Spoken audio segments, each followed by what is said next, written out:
He stood alone in the desert night, his silver SUV flipped on its side, blood trickling from his temple, hands raised under the blinding red-blue strobe of federal lights.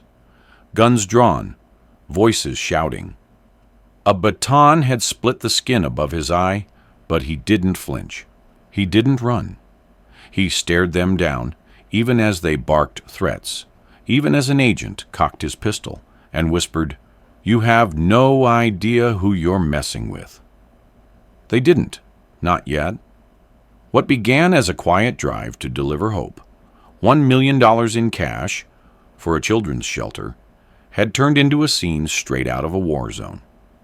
And behind it all, a motive darker than any headline would tell you. But before we take you deeper into the chaos, ask yourself, what would you do if the law tried to rob the very people you were trying to save? Let us know where you're watching from. Drop a comment, hit like, and subscribe for more real, powerful stories that deserve to be seen. The desert wind curled gently across the surface of Highway 285, brushing against the black Suburban, slicing through the twilight. Inside the vehicle, the soft hum of the engine and the low volume of a jazz station on the radio were the only sounds accompanying the man behind the wheel, Sylvester Stallone. At 77, his hands were still thick and calloused, shaped by decades of boxing gloves, weight rooms, and the sheer gravity of life itself. The road ahead was empty, stretching through the quiet expanse of southern New Mexico toward the Texas border. In the back seat sat a single duffel bag, weathered but sturdy, and filled with exactly $1 million in cash. The bills were bundled neatly, donations from a private charity event he'd just hosted in Santa Fe. No red carpet, no media coverage, no entourage. Stallone preferred it that way. He wasn't looking for headlines. The money was destined for a children's center in Presidio, Texas, one of the most underfunded places in the country, a town where kids slept in cars, where food pantries ran dry before noon, and where hope was something people whispered about, not something they counted on. A former Marine turned pastor named Reverend Miguel ran the place. Stallone had learned about him through a friend in Los Angeles, a retired stunt coordinator who'd once taken in 2 foster kids and knew Miguel as the only man who ever visited the shelters on holidays. That kind of heart resonated with Stallone. This wasn't a press stunt. This was personal. He drove with the window cracked just enough to let the dry air hit his face. The desert night had a certain stillness, lonely but comforting, like the kind of silence you earned after a long day of doing the right thing. His mind wandered to the kids at the center, to Reverend Miguel, to the woman who had once told him in tears, "No one sees us, Mr. Stallone. We're invisible here." He remembered that. He remembered everything. And that was why he was making this delivery himself. The red and blue lights came without warning. No siren, just the flash. He glanced in the rear-view mirror, frowning. No other cars had been on the road for miles. Yet now, out of nowhere, a black Tahoe with government plates had appeared behind him, matching his speed, then signaling him to pull over. Stallone eased his foot off the gas, his heart tightening, not with fear, but with something heavier. He had nothing to hide, but he knew from experience that wasn't always enough. The Tahoe stopped behind him, and 2 men stepped out, both in tactical vests and dark polos. No local sheriff's department insignias, no friendly greetings. These were feds. One approached his window briskly, already resting a hand on his holster. The other stayed back, scanning the terrain. "Out of the vehicle, sir. Now," the lead agent ordered. "No introduction. No explanation. Stallone rolled down the window, calm but wary. "Evening, officer. What's the issue?" he asked. "Step out of the car. You're being detained under suspicion of transporting illegal currency." The agent's voice was sharp, rehearsed.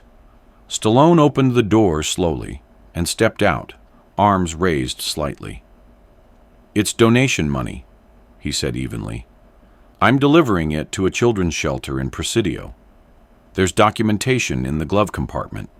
You can call Reverend Miguel." He didn't finish. The agent shoved him roughly against the SUV, knocking the breath from his lungs as his shoulder struck the door. "We'll be the ones to decide that," the agent snapped. The second man popped open the back door, unzipping the duffel. His eyes widened at the stacks of bills. He let out a low whistle, glancing back at his partner with a look that spoke volumes. Stallone saw it. The shift. Suspicion had turned to greed. "You weren't kidding," the second agent muttered. "Lot of green in here." The lead agent crossed his arms. "You understand how this looks, Mr. Stallone? Unregistered transport of over $10,000 in cash across state lines automatically triggers federal review. But this?" He gestured to the bag. "This is well beyond that. We're talking felony-level trafficking thresholds."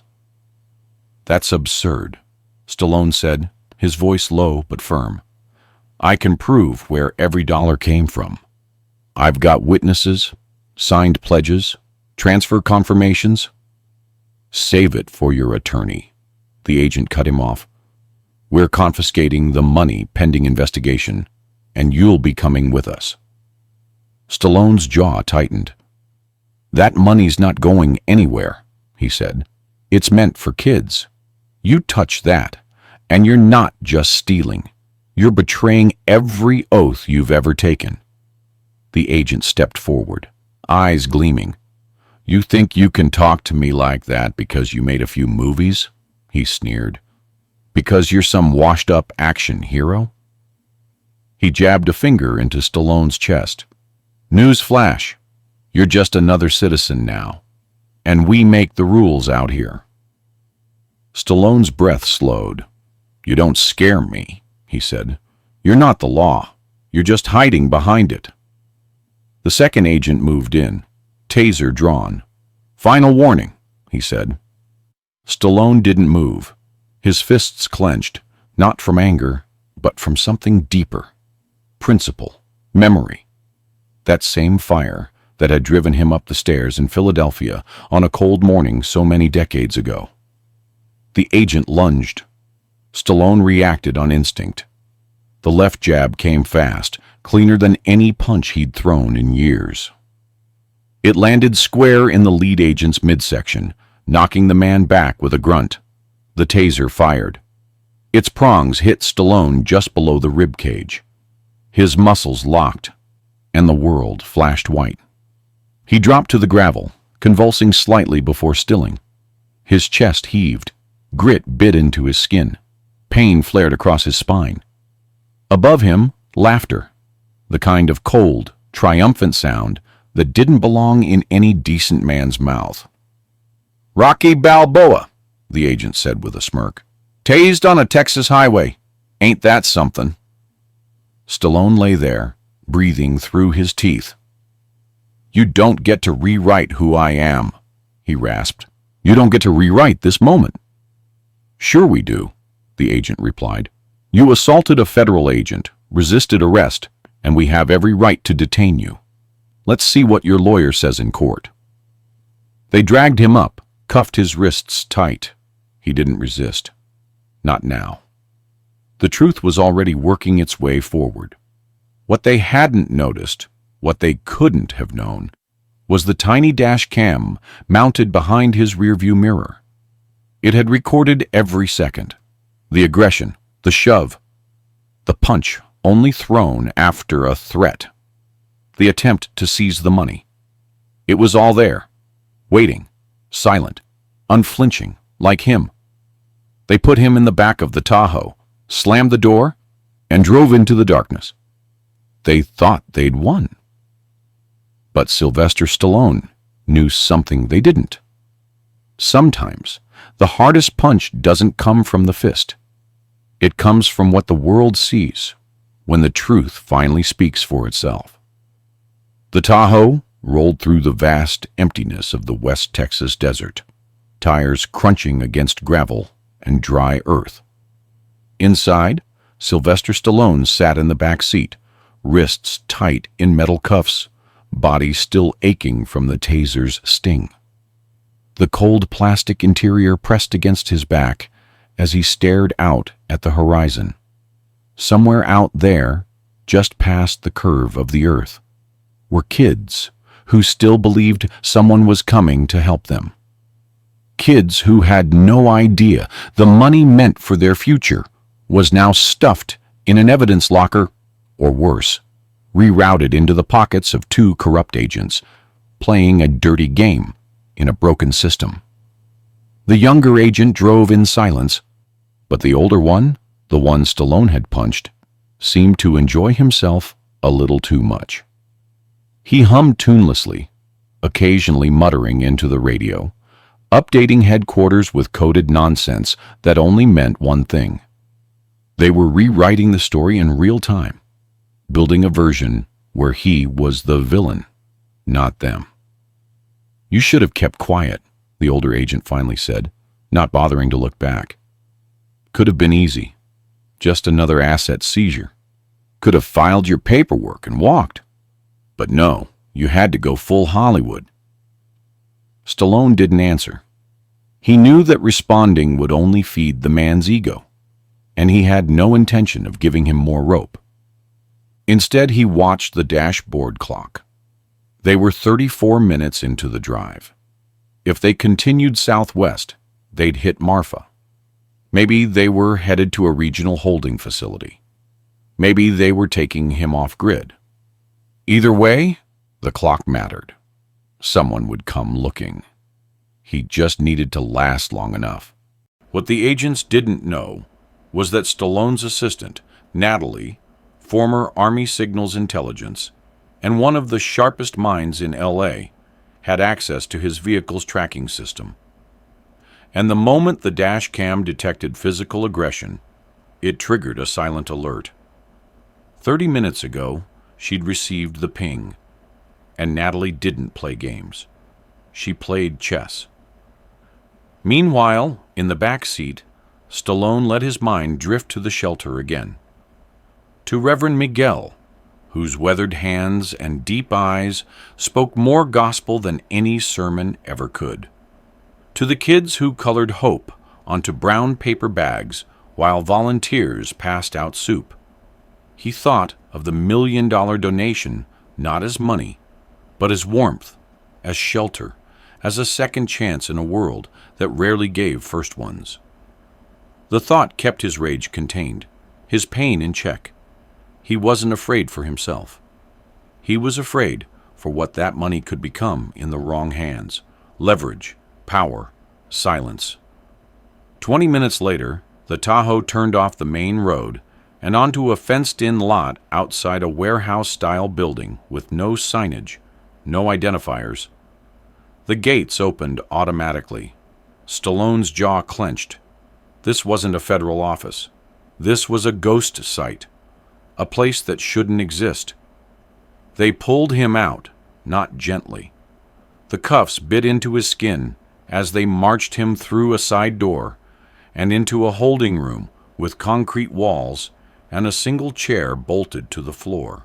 No phone, no camera he could see, no rights read.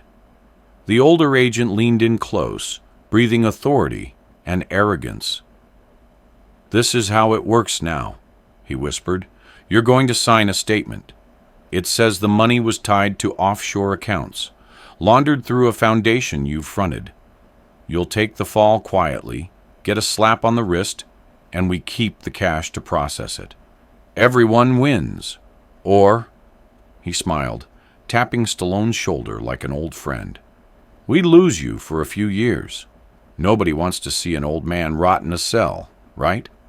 Stallone looked him square in the eyes. "You think I'm scared of prison? I've walked through more hell than you can imagine. You think I care about my name? I care about those kids. I care about what's right. And if you're planning to sell out the poor for a bonus, then you better hope I never get out of this room." The agent laughed, but there was a sliver of unease in his tone now. That kind of defiance wasn't the kind he was used to seeing in men this age, especially not ones with something to lose. He left the room, locking the door behind him. Stallone sat alone in silence. He counted the seconds by the rhythm of his breath.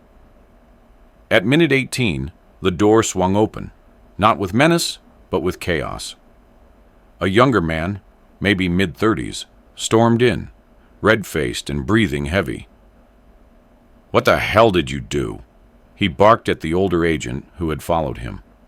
"Sir, this was a field decision," the older man stammered.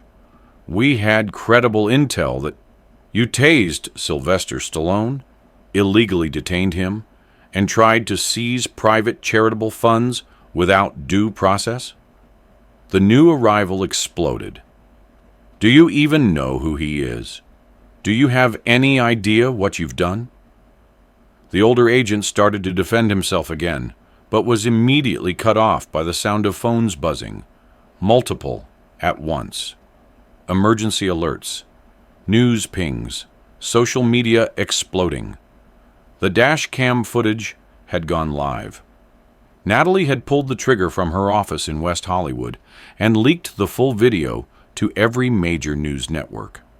It showed the unprovoked aggression, the use of force, the refusal to check documentation, the taser, everything, and the internet reacted like wildfire. Within minutes, number Justice for Stallone was trending nationwide. Retired judges, politicians, veterans, and thousands of fans were calling for an investigation. Celebrities were speaking out. Even the president's office had asked for a preliminary briefing. The warehouse facility was no longer a secret. Journalists were already on their way. A chopper buzzed in the distance. Backup agents in suits began pouring in.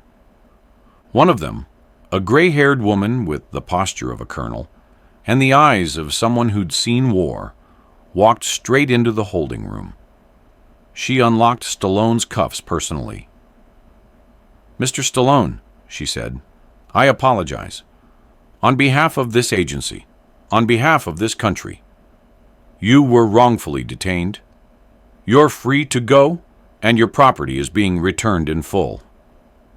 Stallone nodded, rubbing his wrists, eyes locked on the older agent, who now stood in the corner, pale, sweat gathering at his temples. He didn't say a word. Not to the agents, not to the cameras that had begun flashing from the hallway. Instead, he walked out the front door, his body bruised, but his purpose intact. Natalie was waiting beside a black SUV parked outside. "You all right, boss?" she asked, eyes scanning him with the precision of someone who'd once worn a uniform. He gave a small nod. "Let's finish the delivery." They drove toward Presidio, the sky behind them streaked with the earliest signs of morning light. It was quiet again, but the silence this time felt earned. The sun was just beginning to rise when Stallone's SUV rolled into the dusty outskirts of Presidio. The air smelled of warm sand and mesquite, and the sky, once black with uncertainty, now stretched wide and golden over the border town. Stallone sat in the passenger seat, silent, his eyes fixed on the road ahead. Beside him, Natalie drove with calm precision, the $1 million in cash safely tucked away behind them, no longer in the hands of corruption, no longer under threat. There were no more sirens, no more agents with greedy hands, just the sound of tires against gravel, and the knowledge that despite everything, despite being assaulted, arrested, humiliated, He had made it. And the money, the mission, the reason for all of this, it was still alive. They pulled up in front of the modest, stucco-walled community center just before 7 a.m.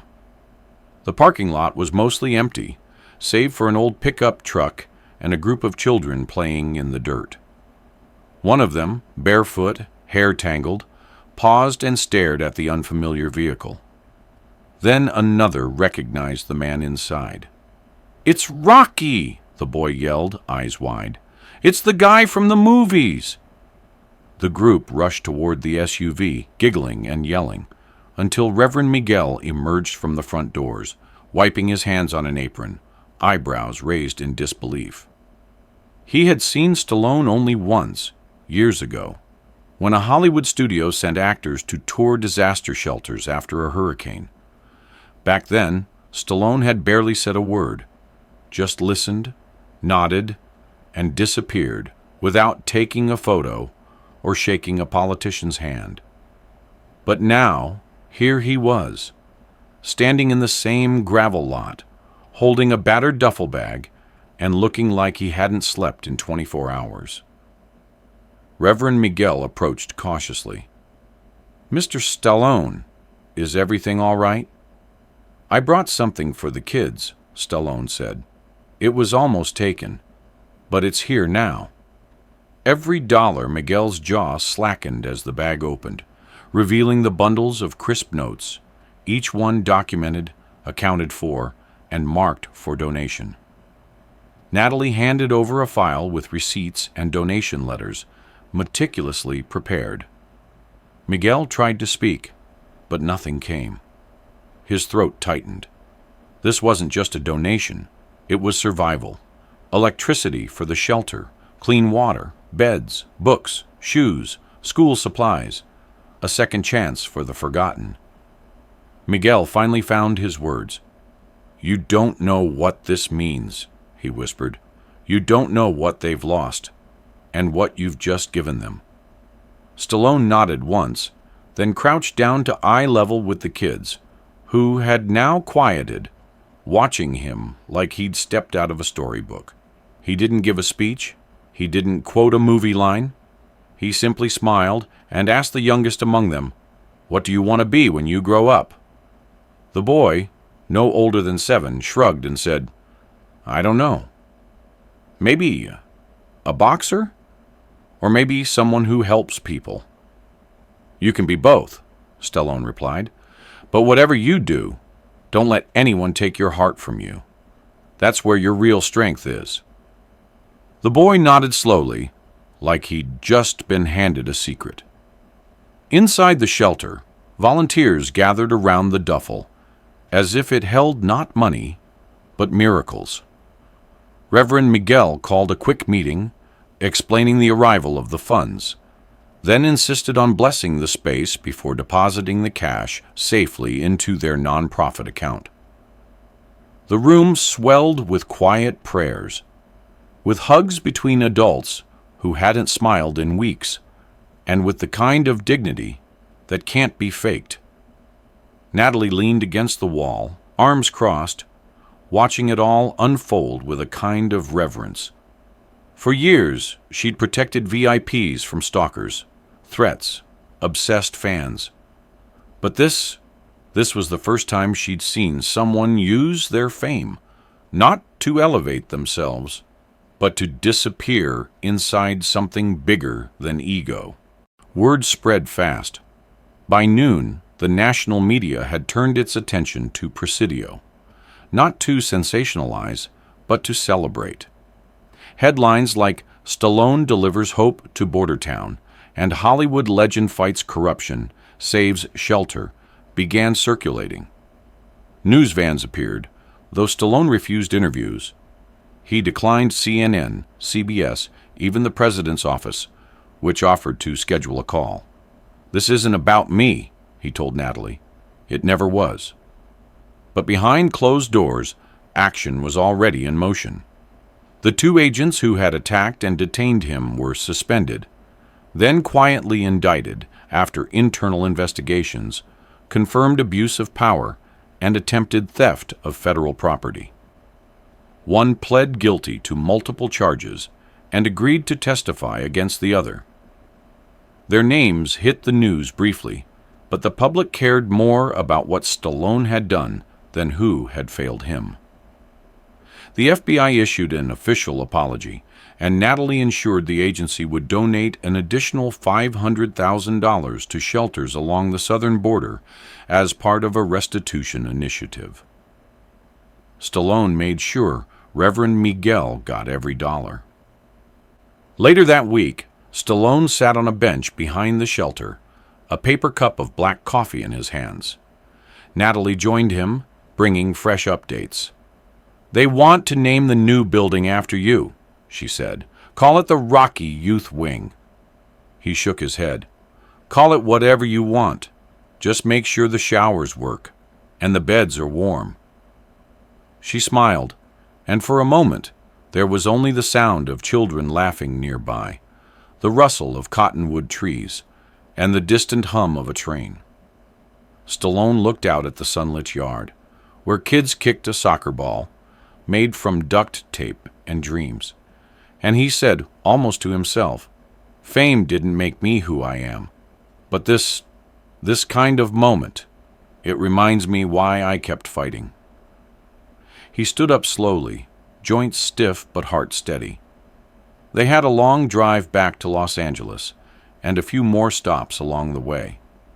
There was a veteran's home in Las Cruces he hadn't visited in years, a former co-star battling Parkinson's in Tucson, people he still owed his time, his presence.